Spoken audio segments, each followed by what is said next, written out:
আসসালামু আলাইকুম, সবাই কেমন আছেন? আশা করি সবাই ভালো আছেন। আজকে বানাবো বেগুনের চাটনি। প্রথমে বেগুনটাকে ভালো করে ভেজে নেব। চারোপাশ ভালো করে কেটে নিয়েছি, লাল লাল করে ভেজে নিতে হবে। এখানে নিয়ে নিয়েছি মিষ্টি কুমড়া,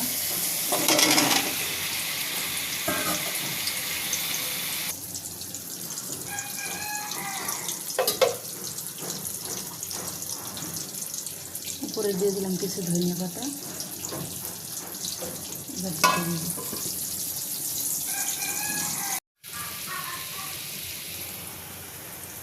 বেশি করে মরিচ দিব, পেঁয়াজগুলো দিয়ে দিচ্ছি। যেহেতু চাটনিটা একটু ঝাল ঝাল করব।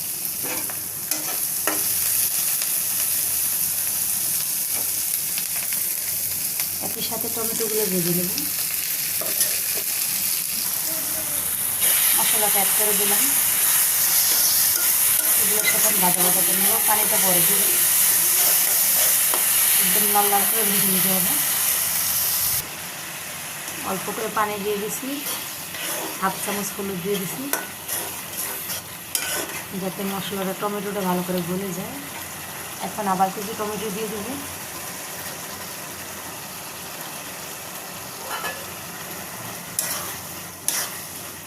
এই টমেটোটার গলাবো না, আস্তে আস্তে থাকবে।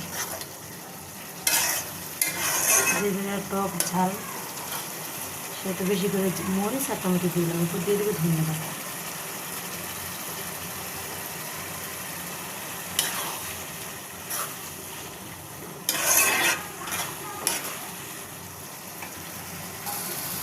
চাটনিটা অলরেডি রেডি হয়ে গেছে।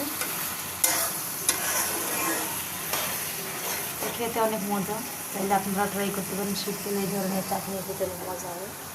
এখানে বেগুনটাকে আমি একদম লাল লাল করে ভেজে নিয়েছি। এখন দিয়ে দেবো চাটনিটা।